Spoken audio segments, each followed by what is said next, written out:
Hi. This is a focus on spiritual psychic warfare and hopes for revelation for our mankind of the war attack of the spiritual enemy. This is spiritual war and enemy techniques. My hope is in the revelation is to give mankind my brothers and sisters, a better advantage over the enemy. About maybe 6 years ago, I woke up violently to a spiritual assault that it severely disabled me and sent me through a lot of trauma. It was a mass, heart-wrenching Kundalini awakening. It was violent, it was dangerous, and hazardous. And it took me a long time to recover, but in the process, it did also send me to incarceration. And in that incarceration, I had to learn how to defend myself and to unravel some techniques and abilities of the shadow, the darkness that lives in the world, unseen. I didn't immediately believe in a higher power because all I'd seen was darkness and could hear many evil things and was just it was horrible. I didn't believe till a few years ago when I finally had bared witness, but it's mindfulness you need when dealing with these entities, with these spiritual beings, these demons and other beings that just will try at anything to destroy you mentally, spiritually, and faithfully. And it was only through a lot of losses and a lot of nightmares and lucid attacks and some almost paralysis that I maintained some victories and was able to survive. I'm here today. I don't want you to at any way take what I say as lies or for a grain of salt. There is a war that occurs behind the scene, and they will do anything to get at you and try to destroy you in any kind of way. With that being said, I want to get into it. There's a technique called tethering. If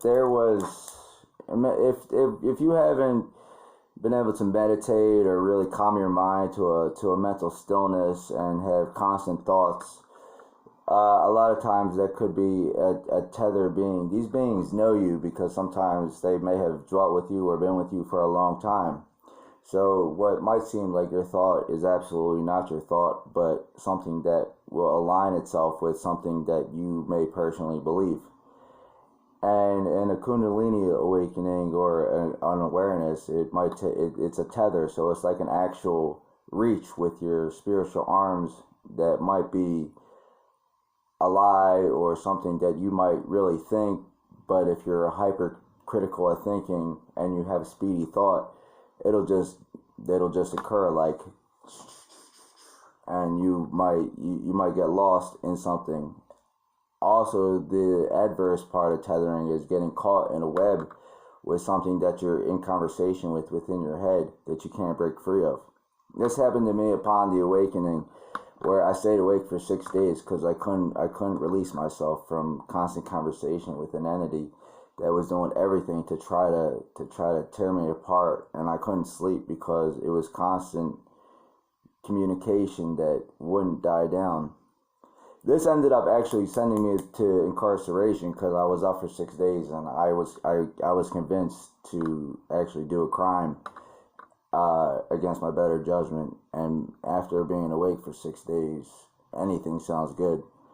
But at that time, I could hear a lot of voices or a lot of spiritual entities in my brain, and it would, like I said, it was hazardous. It was violent. So they tethered, and they began. They may take the form of your voice or the voice of somebody you know, and just run amok in your brain, and either from your third eye or from your left or right conscious brains, your wings.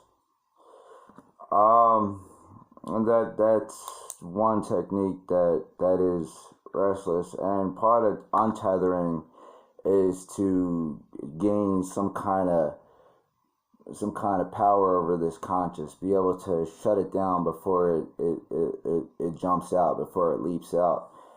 It also can be kind of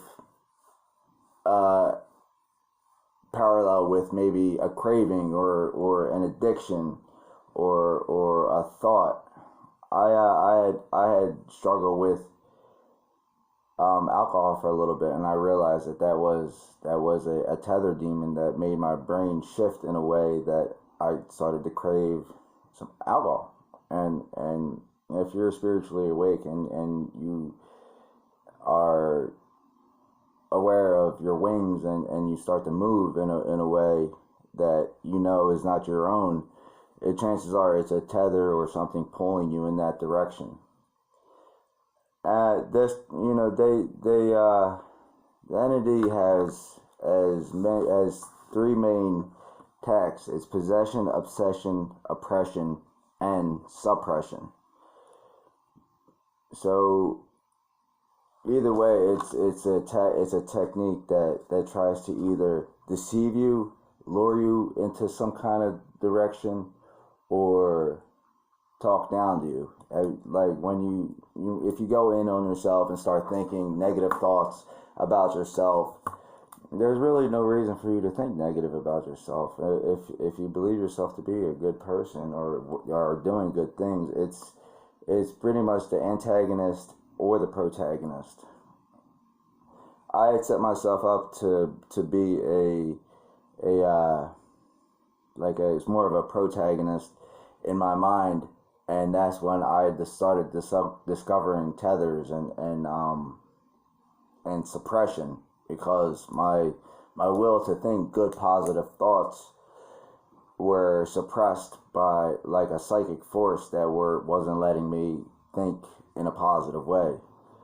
This occurred by me sending out a mental mantra within myself. They in the East, they talk about mantras and dedicating words for certain causes. I did this for about 2 months, and after about 2 months, I broke free of a tether, and it laid on my eyebrow. It laid on my eyebrows, and they had kind of laid suppression on my eyebrows, and that's one technique of how that's the technique of how I broke free. Now, if there's another, this is another technique. It's sort of called mind shuffle, I call it. Most of these names I've labeled on my own, through the stratagem that I've practiced myself. Mind shuffle. If you've ever closed your eyes and you can see glares or like light and shadows of eyeballs looking back at you, maybe one, maybe two, or maybe a lot, those are eyes of entities that within those eyes are beings with a whole conscious of their own, a whole spiritual form of their own, and a whole mentality of whatever good or evil that it wishes to do or help you with. So when it's upon mind shuffle, when you're looking in these eyes, each one of them is a different entity with different causes. And depending on if you have actually looked in an eye and seen something or seen the form, and you look back again and it moves away, but then another might emerge in another corner of your brain when within your view. It's mind shuffling. They're moving around to have you become.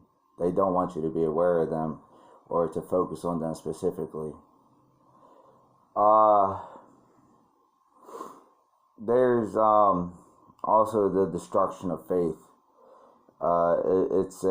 It's just pretty much a technique. I've I've personally have tried to bring forth. They have a technique in mentalism. It's called uh, like I forget. I think it's imagining or just imaging, where you bring forth an image. But I would do this on maybe on different kinds of scenarios, faithful uh, icons and positive images, perhaps like a flower, and holding it for longevity, and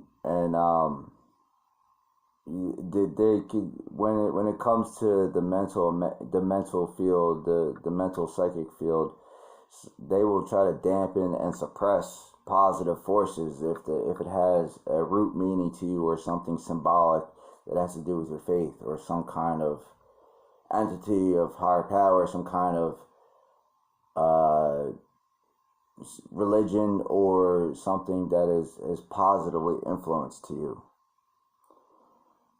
Um, there's belief.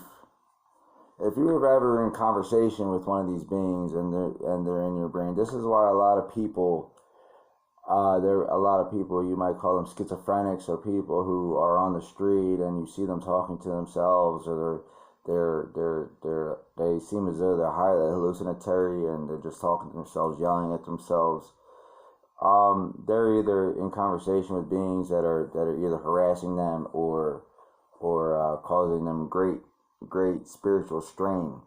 By that interaction is a form of oppression, where they are accosting you, and perhaps that person might be in a tethered conversation with it and can't break free. So it's spiritually oppressing you by straining your energy, causing you anguish, and in the same time it's feeding them on spiritual energy. There's the belief lure. They try to get you to believe something that might not be true, or something that is true, but they might take advantage of that belief, or try to tear it apart. This did happen to me upon waking up. I had so much volume of spirits, or spiritual activity around me, that they tried to make me believe that I was shutting down mentally, and that I was dying. And it was part of a spiritual magic attack on me, where I started to feel dull in my brain, and it started to sink in within myself, and I felt like I was closed in a box. So I eventually realized that's not happening. That's not true. So mentally, I had a strength, and I was able to, because my mentality, my voice inside, my own voice inside my head started to drain, and started to soften, started to get lower, and I realized this wasn't, I don't believe that, and I strengthened myself to be free of it. And spiritual psychic energy is a lot, is hard to explain, but it can really damage you if you allow it to. If you believe what they're trying to sell you on, if they make you believe something that's not true. And I want to jump right into that. To make you believe, it's a form of brainwashing. So that mantra technique I told you about, I had learned the opposite of that through one of their attempts, through their mantra at me. They had cursed me in auditory perception, by saying a word, or it was actually a curse, for a couple years, that started to lay remnant in my brain, and I call that seed implantation, or seed insemination. They're trying to plant a seed of something in you that isn't true, but after a good amount of time, you start to think about it, you start to question it, and then you start to question yourself, and you don't know if this is true or not. You're like, oh my God, what is happening? and it'll strike fear. It'll cause confusion, and that's part of, that's like an effect of a long term belief, seed insemination that was tried on me. So that's a hard one to deal with. Is a long term. I call it like a negative mantra, a negative curse with a repetitive word or a repetitive something like "you're a bitch, you're a bitch, you're a bitch," but on a hyper volume level, not loud, but low enough to be heard and enough times to really get at you and start making you uneasy and uncomfortable. And these we're dealing with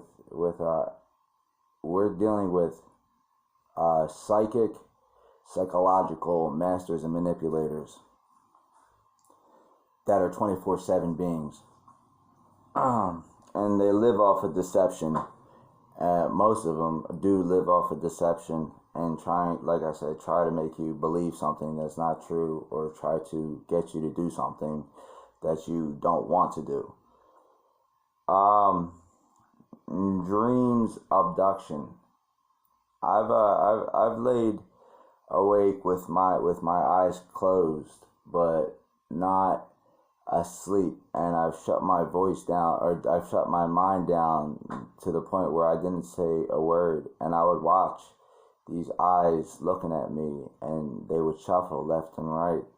And the dreams abduction is where you become almost asleep and not so much at the same time.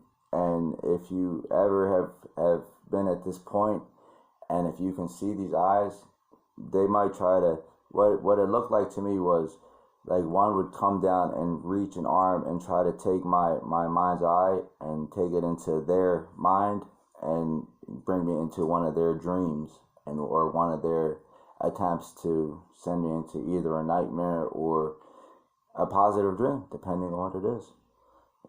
I don't want to. Dreams abduction is a hard way of putting it, but it's the only way I could put it, because it's not really a dream of your own. It's an entity's forgery of a dream on you. Pressure force. This is where they might lay psychic pressure on your brain and really it's like a pressure, like getting something pushed into your brain. This happens in your third eye or your temporal lobe, or in the left or right side of your brains around here, where they're applying pressure to either dull your mind, or to, if it's in your temporal lobe, what it does is it slows down your brain wave activity, and it dulls you. It as a pressure force, is a psychic attack. And this happens a lot if you are chemical dependent, or if you have used drugs. Imagine a person who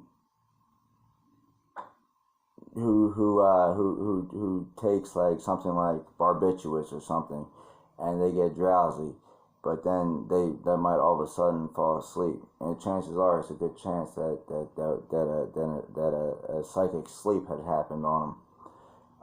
The pressure force is something, like I said, that can dull your brain through longevity, and the only way to fight through that is to push back.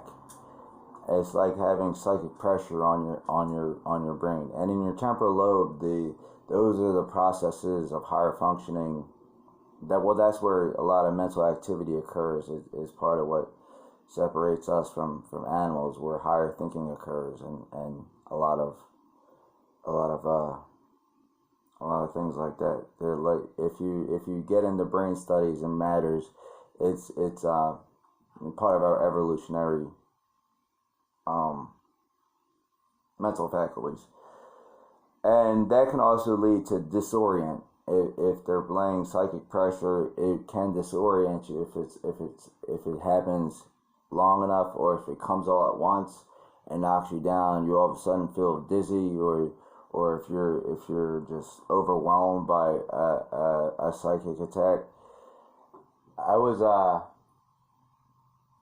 yeah, I was working one time, and I came home, and this pressure force disorient had happened on me, and it was a psychic attack, and it laid me down because it just took so much out of me, and they were trying to leave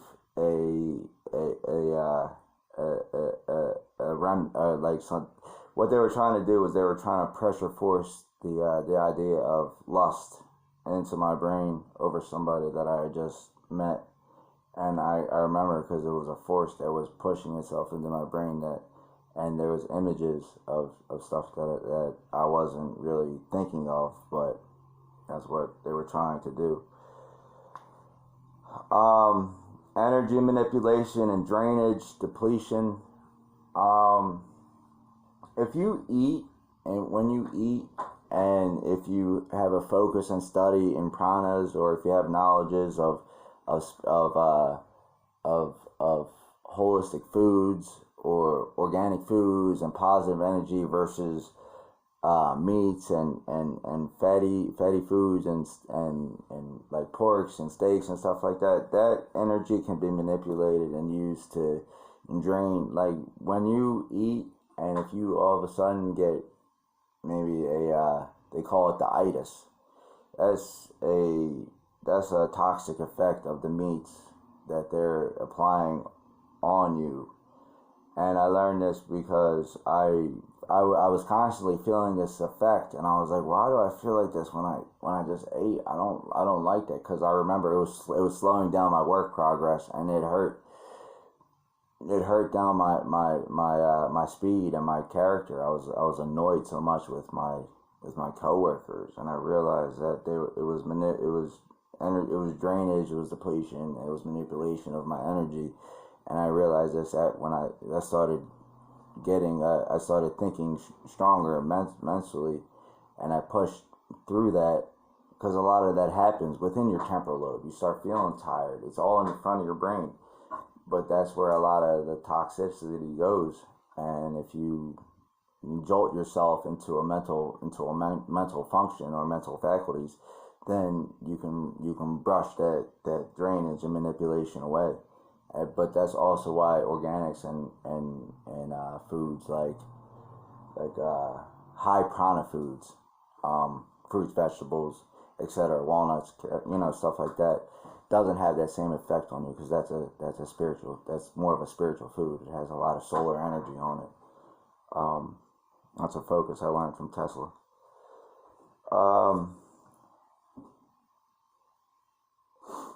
There's this one's a hard one. There's a false angelicism, beings who pretend that they're of some kind of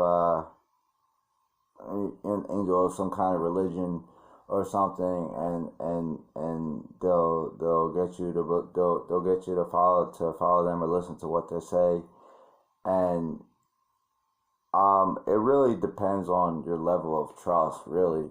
If you've been guided by these beings, and you trust them, and well, then that's a matter of your own well-being. But I've witnessed a couple of these beings lead me in a direction, and then something occurs that they say that just isn't right, and then when questioned or viewed and then analyzed through my mind, hostility would occur, and then all of a sudden good becomes bad because you're not listening. So it's another form of deception that can occur. I'm not saying question, but if you've been among the spiritual community, you can tell beings from angels, from demons, and different other aspects. And like I said, a lot of them have voices and characters of their own, and upon an initial interaction, depending on what they're trying to do, they can take the voices of people and pretend to be of likeness. Um, and then there's false witness, where they're like, well, there's false witness. This is another one where you are accused of something that you did not do, but they will try to hold this as a factor over you, as you may have done this or you may have not, and try to gain an upper hand or an authority over you. And really, it comes down to your matter of your own strength. Do you bend to something that you don't? Because when you're dealing with the unseen, you have to really be careful. I'm saying you have to really be careful. It's not. It can go horribly wrong, and I'm not saying that just don't trust anything, but you have to really be careful. Like I said, there's a couple ones. This one just falls in line. Like I said, with the downward curse, the downward mantra, or I call it a brainwashing technique. There's a high focus on that. That's word and image association. Word and image association. So how this worked for me was, what I had witnessed was they had for a long time cast a curse on me of a downward. I don't know how else to call it, because a mantra is just a repetitious act or word with an intent. So that's what it was, and this intent created a word association of downward spiral on me, which would create something that I call flash, where in your eyes or your mind's eye, you would image the word associated with what they're saying. You would flash in your imagination, or in your mind's eye, or within your eyes, because all of them are receptors. You would associate that word that you heard, or either heard in here, and it would flash within your brain. So, say one of them. This is just an example, because I don't want to talk about what was tried on me. But say over some time you hear in your brain, "I'll kill you, I'll kill you." Then you start to imagine flash, you dying, or different ways of you dying. Like, it's a word association brainwash technique, and that vision that you have, I call it flash, because it's a flash. It's pretty much a flashed imagination through word association that has become something I call a conditioned response. And like I said, we're dealing with a highly I guess you could say evolved, but a psychological predator that just means no good for a lot of people, mankind. And like I said, those are attempts at seed planting, where they throw words and it is led to association, to repetition. It's a seed planter. It's a brainwashing technique. It's very real. Be careful.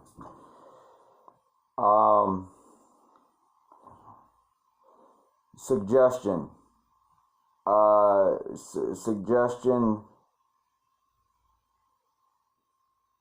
Suggestion is an attempt where they try to associate something that you might like, or something that you might be familiar with. You might not be addicted or have like a need for it, but it could be suggested to you through either word or a third eye view, or some sort of nudge in that direction. Perhaps your wing nudged that way, and you're not sure what it is you're being suggested in that way. So say um, say you, I don't know how to describe it, but suggestion is,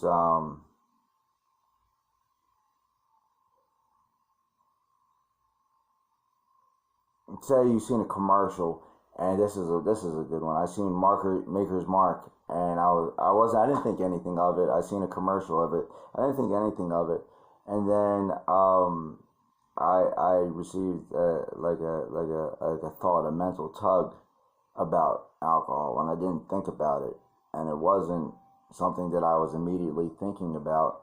It was a mental tug that had occurred. It's a suggestion.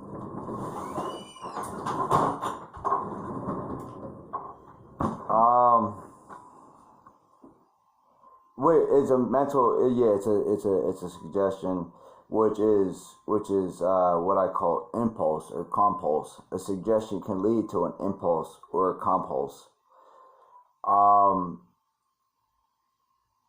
and suggestion can be led through the attempt that I labeled flash or of other natures. Through my own discovery and my own mental evaluation and my own mental reconditioning that I had attempted on myself. um I had come to know, and especially after reading some books when I started getting into spirituality and faith, I had read some Yogananda, and I read a book called The Second Coming of Christ, The Christ Within by Yogananda, and in a specific chapter he talks about spirits and and the ability for them to cause disease. And I've witnessed this myself, as they have poisoned me once. They had poisoned me before. I had set upon a time to set a mantra in my brain, and at that time I had a root. I had a root canal, and I was setting this into like a very repetitious mind of mine. Like I was doing a it was very critical to me, and it was very serious, and I didn't stop because I had gained some mental control over my mind, and I was gaining strength in some knowledge and some mental conditioning. And as I was doing this, I had started to feel pain in my root, and the more that I would set forth a positive thought, the more the pain would occur and delve deeper into my tooth, or like a root canal. And so I didn't think anything about it at the time. But I had to go to the doctor and get it removed. Then this happened another time as I sent upon another mental mantra within myself, and I was I was attacked by another tooth that I had a pain in, and this time it started to creep into my brain up here, and I remember that it was started to go after my temple and started to well to weave into my brain as I sent the mantra. And the way that I managed to survive till I got to the doctors, because I realized as I was doing this, I was like, this isn't right. I shouldn't be doing that. As I set a positive force. It's part of their suppression technique. When if you're trying to do something that's absolutely positive, and you have demons or entities, and they will try anything to stop you. So the part of their main attempt is to stop you. So they're going to attack you. And so as this occurred, they started to weave into veins within my tooth, and started to go after upward towards my temple, into my cerebro. And I realized at this time that, okay, this is a different kind of war technique. And believe this or not, I had healed well, I didn't heal, but I managed to weigh the I managed to survived this war campaign with purified water and a positive word affirmation. As I said, as I drank it, I sent the positive prana and the word up into that area, and it would push the event or the campaign of the entity backwards, but then it would slowly creep back and try to get further in. I drank a lot of water at this time before I could get to a doctor's to get this tooth removed. And I'm saying a lot of water and a lot of positive affirmation and word at this. And I had been studying a little bit of Latin at the time because I was getting into a spiritual foundation within Christianity. So I sent a word lux, which is a Latin word for light. And the purified water is uncontaminated. It's purified. It's not tap water, so it has a higher abundancy of just H2O and purified acid of the aqua. So, and I noticed the difference because I ran out at work one day. I ran out of my water. I had like 4 bottles with me, and I tried some of this. I tried some of the water they had from their tap, and it didn't have as much as an impact on the pushing back from the root, from the pain that they were causing. It was a lower effect compared to a higher dynamic effect of the purified water and a positive affirmation.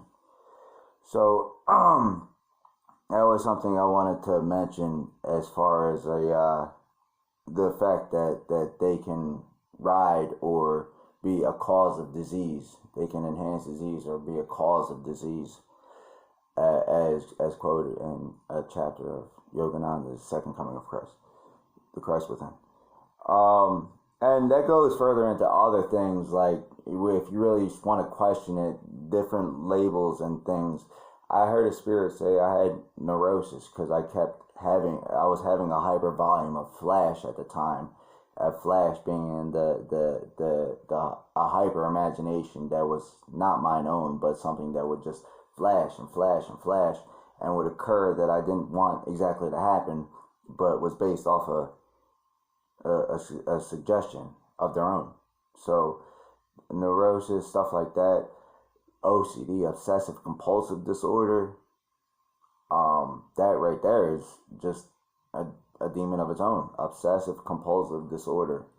Most disease are enemy driven, like alcoholism and even smoking. When you're smoking, if you're coughing or wheezing in your brain, or if you're coughing and wheezing, but you still feel that tug in your chest that you want to smoke, and knowing you're dying, they're riding that developed pneumonia or that developed cellular construct, and they're pulling you into it, and without one thinking about it or being trained or being strong enough, they fall into it and they satisfy the need, which they think is their need, but really it's their need because they're trying to kill you. And I know this through personal experience with alcoholism. I needed help to defeat this enemy, and they call it wine and spirits for a reason. I had done a study on YouTube where they got the name alcohol from. It's from Al Ghul, a star in Arabia, or an Arabian labeled star, which means body eating ghoul. That's what alcohol is, and it's a demon or a spiritual aspect that can take a hold of you and make a simple drink into a freaking nightmare. Trust me, I've almost died a couple times from this. I needed help on my own because I wasn't mentally strong enough or willful enough to get the help that I needed, and I had reached out for help. I had tried a lot of things. I had tried mental. I had succeeded a lot of time with mental affirmations and mantras, but after so many times of doing this and then getting attacked in different ways through this by suppression or oppression, that was one enemy that I needed help with, because I couldn't expel it. I couldn't cast it out on my own. And so I reached for modern medicine. I tried holistic. I tried mental activities. I tried many things. It was a monster that had been following me for a lot of years. So I will quote Vivitrol and medications like that dampen that physical. It might seem physical, but everything is spiritual in nature. Um, and like I said,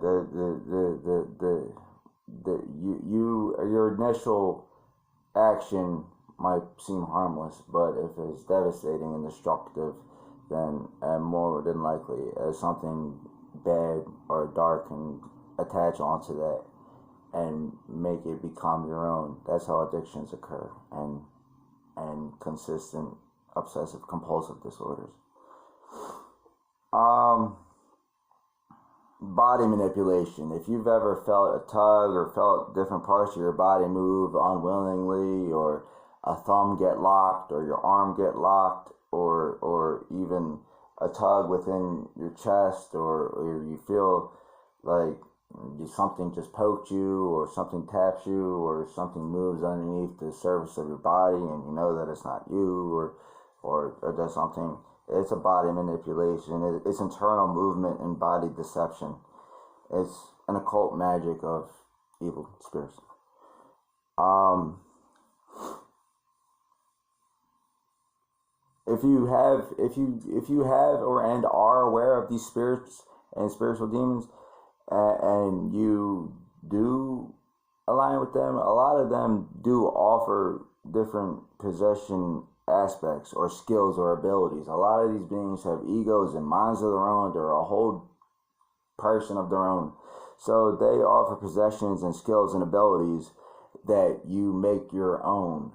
And if you're not knowing and you think that you can do some of these things, these special psychic powers or different things that you think are your own, and sometimes they're enhanced by a spiritual demon or some kind of being. And if you are aware of your main conscious, if you're aware of your main conscious and may have untethered or may not have, you can tell by the level of your ego, the way of your conscious. If you feel